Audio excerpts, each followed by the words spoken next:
नमस्कार, मैं अशोक कुमार पांडे और स्वागत है आपका टीसीएच लाइव के शाम 7 बजे के प्रोग्राम में। मोदी जी का दोस्त माय फ्रेंड डोनाल्ड ट्रंप ऐसा लगता है कि एक के बाद एक झटका देने के लिए बिल्कुल मुतमईन हो गया है, बिल्कुल तैयार हो गया है। अब उसने जो झटका दिया है वो तांबे और फार्मास्यूटिकल को लेकर दिया है। तांबे पर जो टैरिफ है वो 50% कह रहा है कि 50% टैरिफ लगेगा 1 अगस्त से, और मेडिकल पर तो लगातार बढ़ता जा रहा है। और हालत ये है कि कहा जा रहा है कि फार्मास्यूटिकल पर अगले साल तक 200% का सीधा टैरिफ लगेगा। इसका सीधा मतलब आप समझ लीजिए कि भारत का जो तांबा और ये सारा कुछ फार्मास्यूटिकल वगैरह जो अमेरिका में जाता है वो जाना लगभग बंद हो जाएगा। भारत की दवाएं कम टैरिफ की वजह से अमेरिका में सस्ती हैं, इसलिए फार्मास्यूटिकल सेक्टर को काफी ज्यादा फायदा होता था। अब अगर ये टैरिफ लग जाता है तो ये समझ लीजिए कि फार्मास्यूटिकल इंडस्ट्रीज बंद होना शुरू हो जाएंगी। पहले ही जो देश में इतनी बेरोजगारी है वो और बढ़ जाएगी, और दूसरा झटका लगेगा तांबा इंडस्ट्री को, और इसके साथ साथ दूसरे एक्सपोर्ट्स पर भी बुरा असर पड़ेगा। ब्रिक्स में मोदी जी गए थे और ब्रिक्स को लेकर लगभग मजाक उड़ाया है ट्रंप ने। जो उसका डायलॉग है, अगर उसको ढंग से देखिए तो उसका कहना यह है कि dollar was the king and dollar will remain the king. यानी ब्रिक्स में जो नई मुद्राओं की बात हो रही है, नए तरीके से लेन देन की बात हो रही है, उसको उसने बकवास बताया और कहा डॉलर में ही सबको व्यापार करना पड़ेगा। अगर डॉलर में व्यापार रोकेंगे तो मैं और टैरिफ लगा दूंगा। आप सोचिए, अमेरिका के चक्कर में रशिया से सस्ता तेल खरीदना हम पहले ही बंद कर चुके हैं, अमेरिका से तेल खरीद रहे हैं जो महंगा पड़ रहा है। अब हमारा एक्सपोर्ट भी अगर बर्बाद हो जाएगा तो मार्केट को चौपट होने से कोई नहीं रोक सकता। और यह सब तब हो रहा है जब मोदी जी सत्ता में बैठे हुए हैं, जो डोनाल्ड ट्रंप को अपना दोस्त कहते हैं। इस तरह की दोस्ती का हम क्या करेंगे?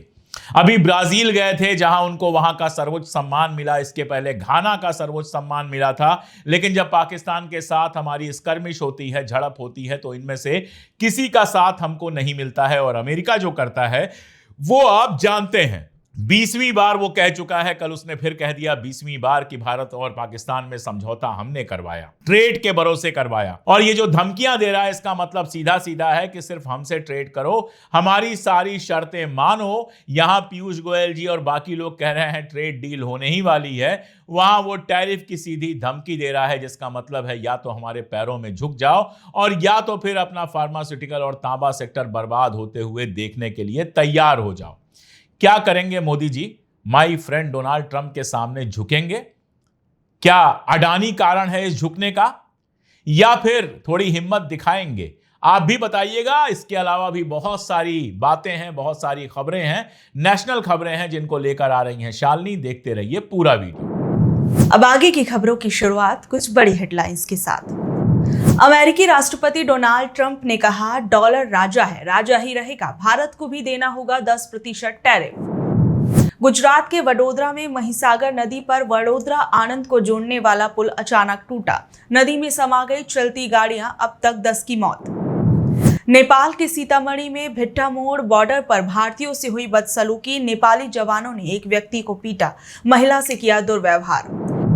राजस्थान के सीकर की छात्रा का तंज भरा वीडियो हुआ वायरल, गांव के विकास पर उठाए सवाल, कहा नेताजी तुम मौज करो, हम तुम्हारे साथ हैं। बिहार में बोले कांग्रेस नेता राहुल गांधी, बीजेपी इस चुनाव को चोरी करने की कोशिश कर रही है। बिहार के पूर्व डिप्टी सीएम तेजस्वी यादव ने कहा वोटर लिस्ट से गरीब लोगों के नाम हटाने की तैयारी चल रही है। आज भारत बंद को लेकर कोलकाता पुलिस और प्रदर्शनकारियों में हुई झड़प, देश भर में आज ट्रेड यूनियन के लोगों ने किया प्रदर्शन। आतंकी तहव्वुर की जुडिशियल कस्टडी 13 अगस्त तक बढ़ी, एनआईए ने सप्लीमेंट्री चार्जशीट भी दाखिल की। राणा 26/11 मुंबई हमले का मास्टरमाइंड है। अब वक्त कुछ बड़ी खबरों को परखने का। गुजरात में पुल टूटने से किसकी नाकामी से लोगों की गई जान। गुजरात में मोरबी पुल के टूटने से अपनी जान गंवाने वाले 134 लोगों का जख्म अभी तक भरा नहीं था कि वडोदरा में गंभीरा ब्रिज धड़ाम हो गया। 4 दशक पुराना पुल, जिसके जर्जर होने की शिकायतें बार बार की जा रही थी, उसे ठीक करने की जहमत नहीं उठाई गई। क्या अधिकारियों की आंखें बंद चल रही थी, या फिर उन्हें सिर्फ कागजों पर विकास दिखाने की आदत पड़ गई है? सुबह सुबह लोग अपने काम पर निकल रहे थे और अचानक पुल टूट गया। 2 ट्रक, एक पिकअप वैन और एक गाड़ी सीधे महिसागर नदी में समा गई। 9 जानें चली गई। क्या इन्हें सामान्य सी मौत माना जाए या सिस्टम की लापरवाही से हुई हत्याएं? समय रहते 5 लोगों की जान को जैसे तैसे कर बचाया गया। स्थानीय लोग चिल्ला चिल्ला कर लगातार ये कह रहे थे कि प्रशासन इसका जिम्मेदार है। उन्हें पता था कि पुल जर्जर है, फिर भी कोई कार्रवाई क्यों नहीं हुई? क्या विकास के नाम पर सिर्फ खोखले दावे ही किया जाएंगे? मोरबी में 135 लोगों की जान गई थी, क्या उससे कोई सबक नहीं सीखा गया कि फिर एक बार ये बड़ा हादसा हो गया? गंभीरा ब्रिज मध्य गुजरात को सौराष्ट्र से जोड़ता था और इस हादसे ने वडोदरा, आणंद, भरूच और अंकलेश्वर को सौराष्ट्र से जोड़ने वाली एक महत्वपूर्ण कड़ी को तोड़ दिया है, जिससे क्षेत्रीय परिवहन और व्यापार प्रभावित हुआ है। सुबह 7:30 बजे ये पुल ढह गया। घटना के बाद ग्रामीण दौड़े दौड़े पहुंचे और फिर पुलिस और बचाव दल पहुंचे। स्वास्थ्य मंत्री साहब बता रहे हैं कि 5-6 गाड़ियां गिरी हैं। ये सब बताने से अब क्या होगा? जब पहले ही ध्यान दिया जाता तो शायद ये हादसा होता ही नहीं, और अब बस लाशें गिनी जा रही हैं, खोखले दिलासे दिए जा रहे हैं।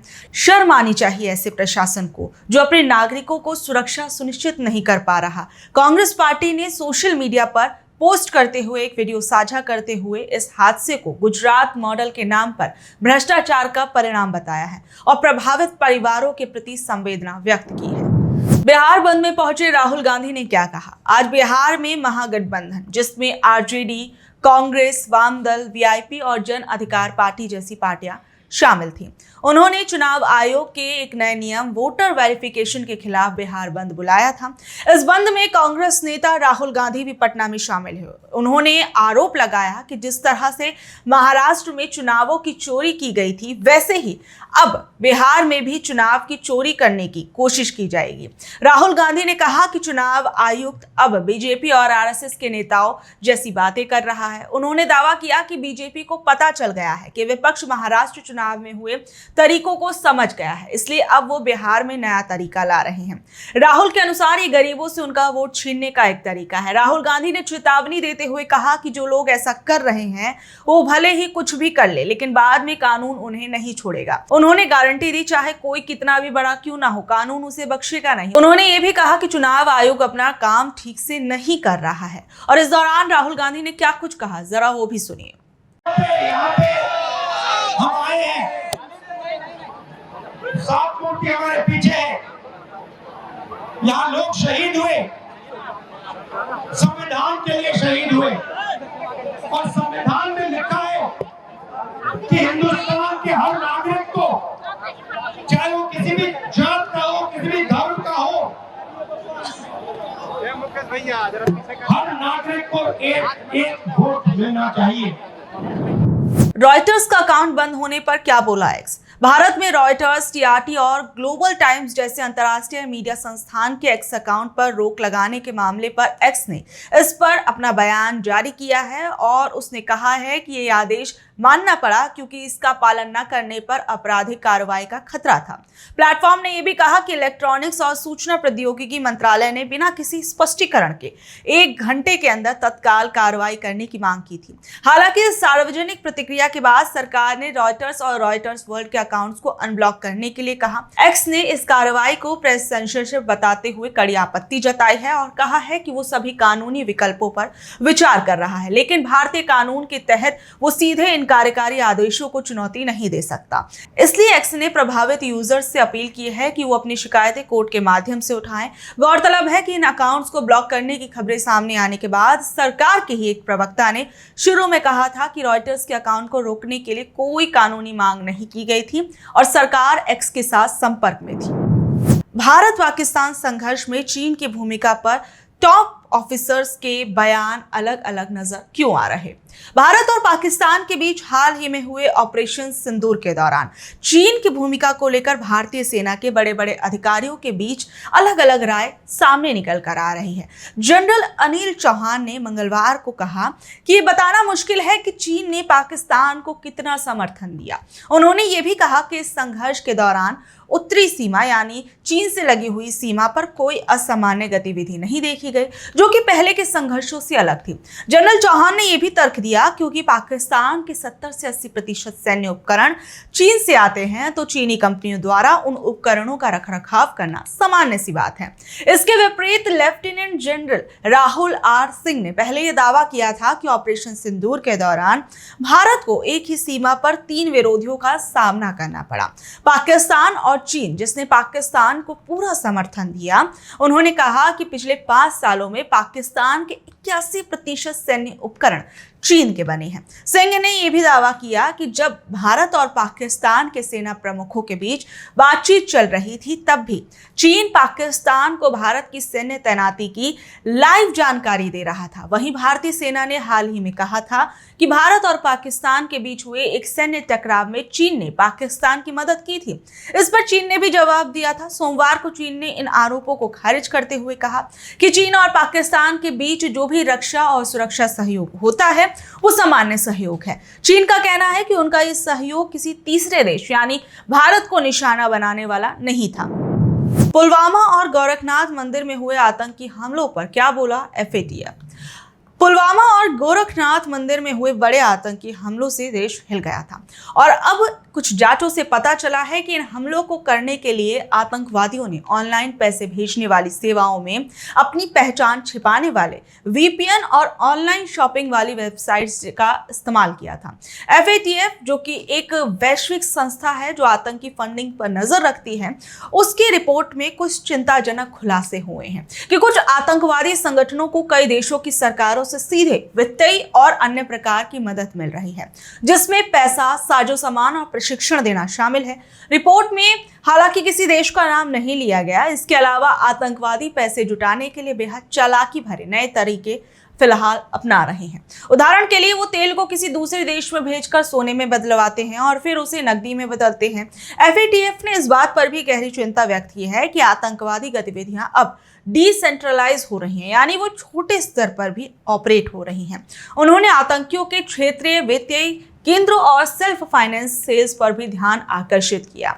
ये देखा जा रहा है कि फंडिंग के स्रोत इतने अलग अलग हो गए हैं कि अब वो स्थानीय से लेकर बड़े स्तर तक हर जगह काम कर रहे हैं और तो और अब व्यवसायों में भी निवेश कर रहे हैं, जो आतंकी फंडिंग का एक बिल्कुल नया और खतरनाक तरीका है, जिस पर वैश्विक स्तर पर ध्यान देने की तत्काल आवश्यकता बताई गई है।